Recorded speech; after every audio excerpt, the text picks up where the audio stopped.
Здравствуйте, дорогие друзья! Я записываю это видео, где я собираюсь ответить на вопросы о Григории Липмановиче Соколове, которые мне поступили после моего первого видео. Сразу скажу, я не являюсь каким-то близким с какой-то стороны Григория Липмановича человеком, отнюдь вообще. И я связалась с несколькими людьми, которые его хорошо знают, с которыми у меня доверительные отношения. Мы провели несколько часов в упоительных беседах о Григории Липмановиче. Каждый раз эти, конечно, разговоры, они как-то очень много как-то со дна души поднимают. Любой разговор вот о Соколове, он как-то приводит в какое-то особое состояние, безусловно. Вот. Также я посмотрела какие-то интервью Соколова, которые очень такие, знаете, consistent. То есть он из одного интервью в другое в основном повторяет одно и то же. Вот. И, собственно говоря, достаточно четко формулируя вот действительно свой круг взглядов и интересов и принципов. Я бы рекомендовала интервью, которое он давал Наталье Тамбовской. Наталья Тамбовская как-то нашла, мне кажется, лучший контакт с ним, как в качестве интервьюера, да. Вот. Так что я перечитала интервью, которое он давал Наталье Тамбовской. Вот. Ну, в общем, я подготовилась. Короче говоря, мне есть что сказать. Поехали. Значит, вопрос. Что составляет круг умственных интересов Григория Липмановича помимо музыки? Круг его чтения, например. Что касается чтения, обычно его маршрут, когда он приезжает в Петербург, это, значит, вот его квартира, большой зал филармонии, репетиция или малый зал филармонии, дом книги. Да? Кто бывал в Петербурге, знает, что дом книги находится напротив малого зала филармонии. Это башня Зингера с таким куполом известным. Вот. Ну, от большого зала филармонии дом книги тоже находится в 5 минутах ходьбы. То есть каждый раз Григорий Липманович заходит в дом книги, каждый раз он покупает книги, он такой вот книголюб, книгачей в отношении профессиональной литературы. Он говорит, что, в принципе, мало читал профессиональной литературы, что предпочитает справочники и указатели, когда, так сказать, он сталкивается с чьей-то интерпретацией музыки, там написано где-то, он испытывает сложные чувства вплоть до гнева. Вот. И вообще он человек, как мне кажется, такой достаточно гневливый. Не то, что даже мне кажется, а в его интервью и вообще, вот, понимаете, вот трепет, к которому он относится к искусству, к музыке, имеет свою оборотную сторону, свою тень, да, вот эта вот гневливость, да, у него вот как бы то, что не укладывается в его понятие, то, что не соответствует его понятиям, то, что он считает неправильным, вызывает у него гнев. Ну, гневливый, хорошо. И вообще, вы понимаете, тут важный момент, который я хотела бы подчеркнуть. Ему не нужны посредники. Ему не нужны посредники. С тех пор, как он перестал учиться, с тех пор, как он перестал испытывать воздействие педагога, который стоял между ним и исполняемым сочинением, он всячески остерегается любого посредничества. Ему не нужны ни книги, которые там, так сказать, будут о чем-то ему рассказывать, о чем-то, с чем он не согласен или о чем он не хочет слушать. Да? Ему не нужны другие исполнения. Я вот так понимаю, что к творчеству своих современников, музыкантов, у Соколова такое очень аккуратное отношение, он далеко не все слушает, и, естественно, не потому, что у него нет на это времени или какие-то еще там технические причины, у него нет для этого желания. Да? Он не хочет никаких посредников, он не хочет ничего, что может сбить его с толку, сбить его с его процесса, понимаете? Вот у него постоянно внутри идет процесс, о котором я сейчас скажу. Вот. И, кстати, вот про посредников, да, сюда же педагогика. Он говорит о том, что педагогика может быть опасна, то есть он слушает, как ученик играет какое-то произведение, и это на него как-то влияет, причем негативно влияет, и потом даже, не дай бог, он в каком-то интервью описывает, что на сцене он может вдруг поймать себя на мысли, что вот он сейчас делает то же самое, что делал его ученик, этого он страшно боится. То есть вот как бы вот все посредники, все он себя ограждает, он вокруг себя специально вот как бы рисует вот этот круг, чтобы ничто и никто не стоял между ним и исполняемым ими произведениями. Вот это вот абсолютно точно. Вот, отсюда справочники и указатели. Каков подход Соколова к исполняемому произведению? Основан ли он на интеллектуальном осмыслении произведения или на эмоционально-образном, ассоциативном его восприятии? Понимаете, я как бы вижу в этом вопросе, знаете, желание как бы такое подцепить вот эту вот коробочку, найти к ней какой-то ключик и вот открыть ее. Вот чтобы вот вы правда хотите, чтобы я сказала, что вот его подход основан на каком-то одном приеме, да, которым он вот все открывает, да, ну, как бы понятно, что такого быть не может. Для Соколова интерпретация произведения, игра на рояле, музыка, все, что он делает, это не просто его работа, которую он выполняет, так сказать, с огромной степенью самоотдачи, да, это абсолютно 100% это его жизнь, которая приравнена вот к этой работе музыканта. Что бы он ни делал, чем бы он ни занимался, все равно вот в голове он варит вот эту вот свою мысль, связанную вот с теми произведениями, которые он сейчас играет. Это вот совершенно такой тотальный процесс, тотально пронизывающий всю его личность, все, что он делает ради того, чтобы выйти из рояля и сесть и начать играть. Вот, то есть определить этот процесс как интеллектуальный или эмоциональный, конечно, невозможно. Да? Процесс, в который задействованы абсолютно все ресурсы его личности. Любая художественная деятельность, это цитата Соколова, это непрерывное движение ко все время изменяющейся и отдаляющейся от вас цели. Вот, очень хорошо сформулировано и абсолютно четко и правдиво отражает вот сущность его жизни. Да, он видит перед собой вот эти цели. Завтра концерт, через 3 дня концерт, еще концерт. И он знает, что через полгода, когда он будет играть эту программу, она будет звучать уже иначе. И он не знает конкретно, вот какая должна быть цель. Он не знает, к чему он идет, каков должен быть вот результат в абсолютном выражении. Безусловно, нет. Но изо дня в день, из концерта в концерт, из зала в зал вот формируется вот это чудо, которое является его интерпретациями. И, собственно говоря, вот это и есть его и образ жизни, и его творчество, и его работа, и его, в общем, все. Кстати, мне удалось найти его интервью, которое он давал студентам в 80-х годах. То есть он сам был еще молодым человеком, ему было немного за 30. А студенты консерватории брали у него интервью для студенческой газеты «Пианист». И вот удивительно, что вот тогда, 40 лет тому назад, вот он говорит очень многое из того, что, в общем-то, он и говорит сейчас в последних интервью. В частности, вот там тоже звучала такая мысль: человек должен делать музыкантские заключения на основе немузыкальных впечатлений. Помните вот про посредника? Вот ему не нужны посредники. Пошел, послушал и сам стал по-другому играть. Так не бывает. Вот он не хочет, знаете, пойти там послушать, как кто-то играет, и сказать: о, там у него интересно, там вот это переход, возьму-ка я себе как бы тоже.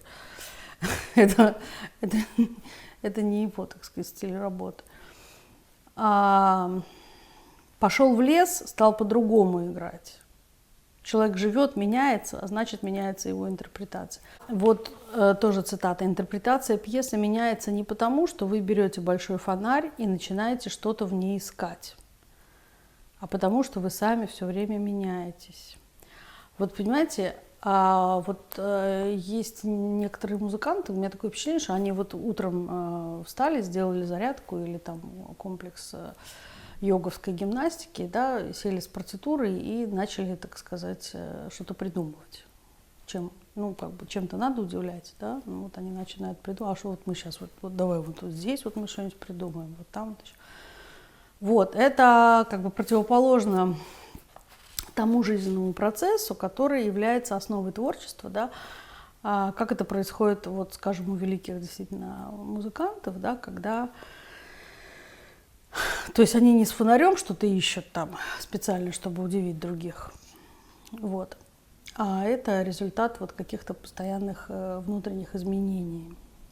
Да, вот еще то, что не сделано сейчас, не будет сделано никогда. Прекрасная мысль, да, вот просто великолепная.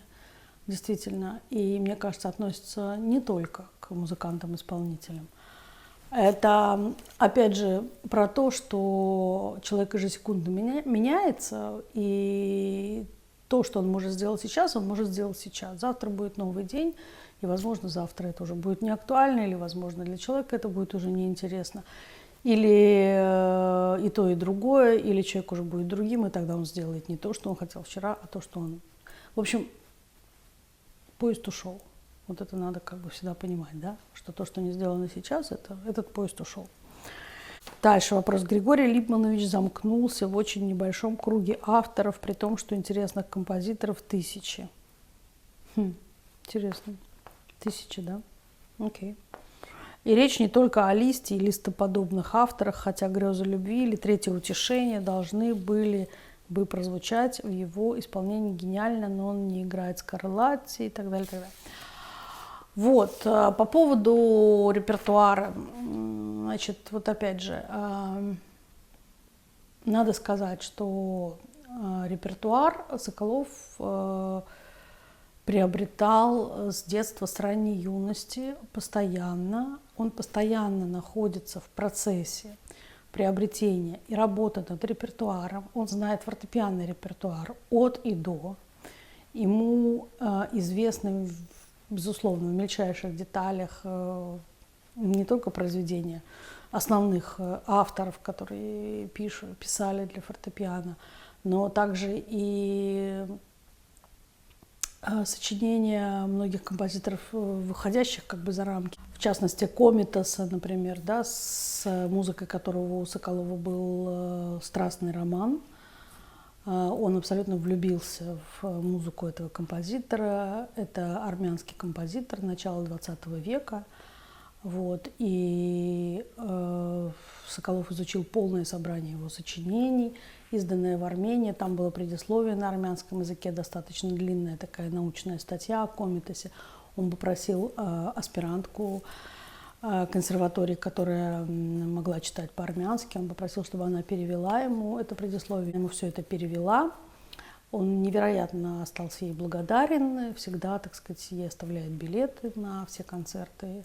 Это пример того, насколько он глубоко, так сказать, вот, внедряется в репертуар, насколько он много знает. И то, что он, допустим, ограничил себя кругом каких-то композиторов и произведений, это абсолютно, чушь, понимаете? Он, конечно, не ограничивал себя ничем, кроме своей внутренней потребности.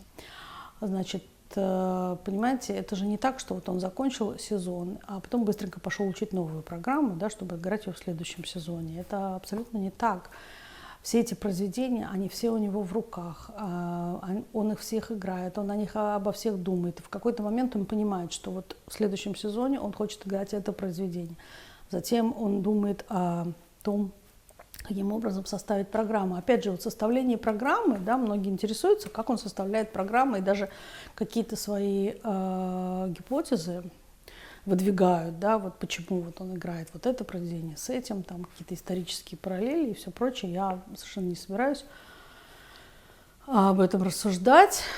Вот. Вы понимаете, я бы такое сравнение привела, как я вот понимаю этот процесс. Вот представьте себе человека, который хорошо разбирается в моде, он положил на это всю жизнь, он действительно как бы понимает, что такое мода, что такое идти в ногу со своим временем, что такое выражать себя в том, что ты носишь и так далее, да. И, допустим, вот этот человек, ему нужно на сезон выбрать себе какой-то гардероб, да. Вот почему он покупает это пальто, да, почему он покупает этот костюм, почему он покупает эти ботинки, знает только он, понимаете. Это идет из каких-то глубоких слоев, да, вот его сущности, вот его личности.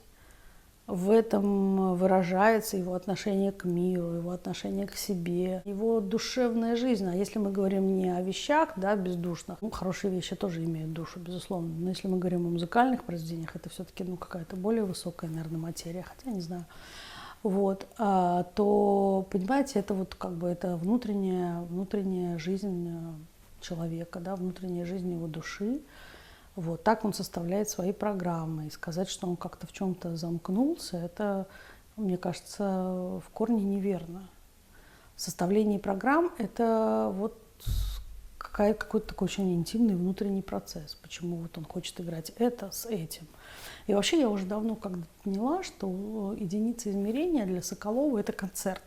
То есть единица измерения для Соколова – это не отдельное произведение и не отдельное произведение, которое сочетается с другим произведением, то есть как бы, да, такая комбинация. А единица измерения для него – это концерт. Он представляет себе концерт как, ну, вот это его, так сказать, он оперирует концертами, да. Он говорит о том, что ему жаль слушателей, которые начинают слушать его в начале сезона, ранней осенью, когда он только начинает играть эту программу, потому что он доходит до, как он считает, до каких-то вот высот где-то только во второй половине сезона. И, кстати говоря, в Петербурге он бывает в апреле обычно, да. Многие ездят слушать его в Хельсинки. В Хельсинки он, по-моему, бывает в начале июня, а в конце мая он бывает в Амстердаме. Вот фаны Соколова, вот они как раз под конец сезона едут его слушать в эти города. Наверное, вот как раз вот в это время его программы, они вот набирают вот ту силу, да, и становится вот тем, собственно говоря, к чему вот он шел и стремился весь сезон. Ну и дальше как бы летние какие-то фестивали. Дальше. Григорий Липманович играет один концерт в году в Санкт-Петербурге и не выступает больше ни в одном российском городе.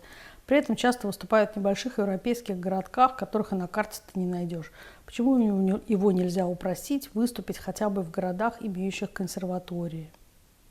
Ну и так далее. Почему какая-нибудь итало-швейцарская полудеревня для него привлекательнее Москвы? Хорошая тема, да? Почему для него итало-швейцарская деревня привлекательнее Москвы? Философский вопрос. Или Нижнего Новгорода. Там его ждут не менее сильно, чем в европейской провинции. Понимаете, что касается вот географии его выступлений, тут ситуация такая, что он идет с возрастом, как в общем, как многие артисты, он идет с возрастом, конечно, на сокращение концертов. Он пишет, что, правда, это было 10 лет назад, примерно интервью в каком-то из интервью 10-летней давности, он пишет, что он дает 70 концертов в сезон, для него это вот комфортная цифра. Я думаю, что сейчас, спустя 10 лет, он дает даже меньше. Он отказался от Японии, он отказался от Соединенных Штатов Америки и от Канады, которую он любит больше, чем Америку. Он считает, что Канада более культурная страна, там есть влияние больше французской культуры и англосаксонской. Вот. Он отказался не потому, что он не хочет летать он как раз любит, он очень плохо переносит смену часовых поясов, ему нужно длительное время на адаптацию, он далек от того, чтобы прилететь и завтра вот играть прямо вот концерт. Вот. Ему нужно длительно адаптироваться, и потом зачем? То есть вот как бы у него есть налаженный маршрут, который составлен уже на протяжении 20-30 лет, он ездит вот по определенному маршруту. Я вот перечислила какие-то города весеннего его маршрута. Он действительно любит маленькие, небольшие европейские города, где его обожают, где его знают, где великолепные залы, где прекрасные рояли, где ему очень приятно играть. И для него это более естественная ситуация, чем ехать в какой-то тур с большими расстояниями. Он экономит свои силы, и правильно делает, наверное. Вот. В принципе, у артиста такого класса уже, когда складывается вот какой-то концертный маршрут, он от него очень сложно и редко отходит, потому что все высчитано. Каждое усилие высчитано, каждый час сна высчитан. Это жизнь, которая как бы посвящена вот игре на сцене. Игра на сцене – это очень тяжелое, энергозатратное дело, которое требует, в общем, хорошего состояния здоровья. И для этого тут надо все высчитывать, вот, наверное, как спортсмену, понимаете, вот все высчитывать. и какие-то броски в какие-то города, страны с длительной дорогой, акклиматизацией, конечно, тут просто вот, ну, нереально. Ну и потом, конечно, денежная сторона, финансовая, не играет для него, безусловно, решающей роли, да? Вот. Даже если ему предложить какие-то там фантастические финансовые условия, а его это мне рассказывали, опять же, люди, которые об этом знают, да, что ему в Америке предлагали какие-то невероятные гонорары. И импресарио приходилось просто придумывать какие-то причины, как бы вежливо отказать, да, потому что Соколов не готов был ехать ни за какие деньги никуда. Вот. Этим музыканты отличаются, да, от бизнесмена. Для музыкантов все-таки зарабатывание денег не является прямой и главной целью. Вот. Абстрагироваться от зала нельзя. Безусловно, я ощущаю влияние зала.